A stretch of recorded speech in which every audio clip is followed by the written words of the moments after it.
hear a bit more about the life of the late Archbishop Desmond Tutu. How do you tell that story? How do you tell that story in its totality? It's been quite difficult to capture in words. Well, we did our best, taking from various moments in the life and times of Archbishop Desmond Tutu. Take a look at this obituary.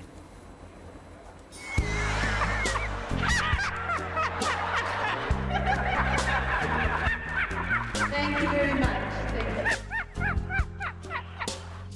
He was a man who knew how to laugh. Hi, man. Thank you. Thank you. Thank you. What a kind boy. Thank you. And to cry.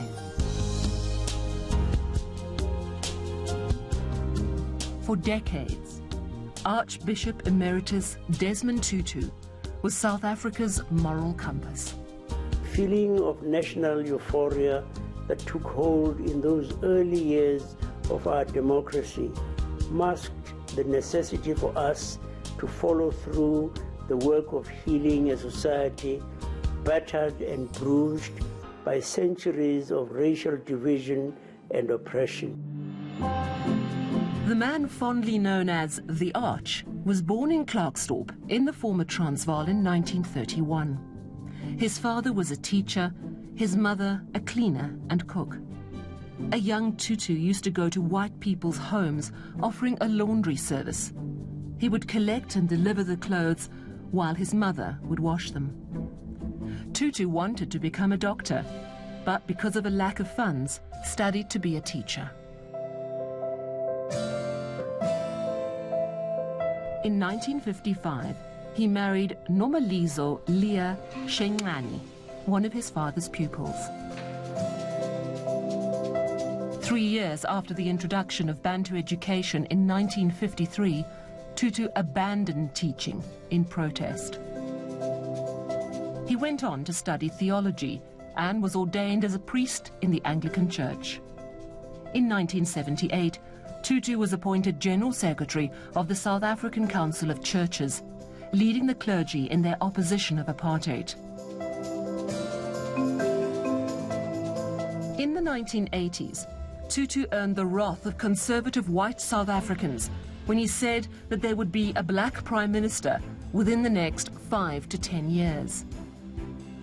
His tireless fight for freedom was recognized in 1984 when he was awarded the prestigious Nobel Peace Prize. When you've been given the Nobel Peace Prize,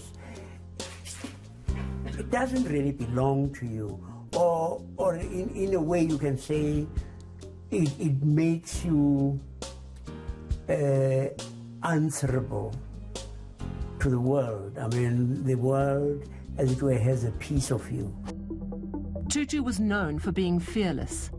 In 1985, he and a fellow bishop saved a suspected police informer from being burnt to death in Duduza Township. Tutu pushed through a mob of angry youths and rescued the badly beaten man just as he was about to be thrown into his burning car, a petrol-soaked tire around his neck. In 1986, Tutu became the first black Archbishop of Cape Town, heading the Anglican Church in southern Africa. And then, finally, democracy. Tutu coined the phrase, the Rainbow Nation, his vision for the newly freed country.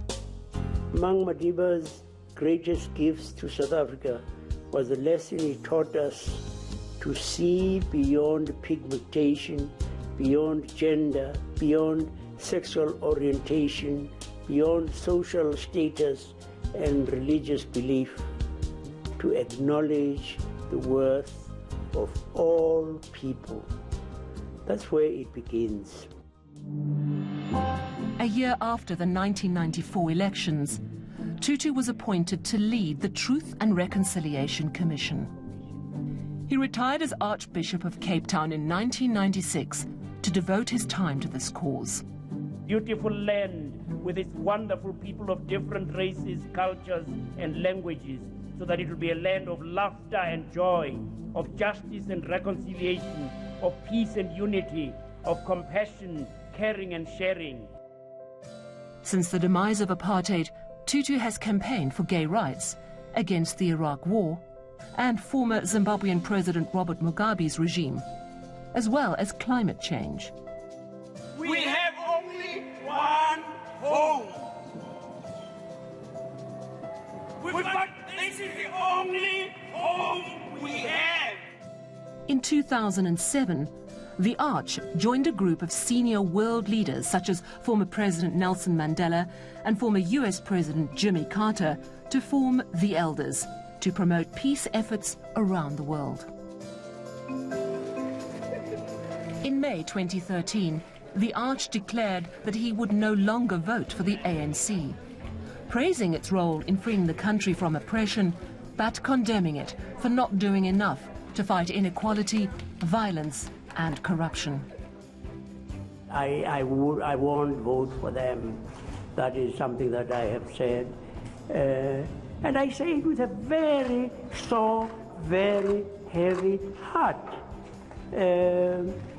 Because I have felt that on the whole, they have tended to be close to the kinds of things that we dreamt about. Tutu had a close friendship with Nelson Mandela. When the former statesman died in December 2013, Tutu initially said he wouldn't be at the funeral because he hadn't been invited. Government denied this, and the Arch did attend. Now I want to show the world, which has come out here to celebrate the life of an extraordinary icon. We want to say thank you to that world, but you must show that world that we are disciplined. In that same year, the Desmond and Leah Tutu Legacy Foundation was established, focusing on youth development and social justice. He is survived by his wife Leah and 4 children: Trevor Tamsanqa, Tandeka Teresa, Nontombi Naomi, and Mpho, a reverend who left the Anglican Church because it wouldn't accept her because she's gay. Throughout his life, Tutu spoke out about injustice wherever he saw it.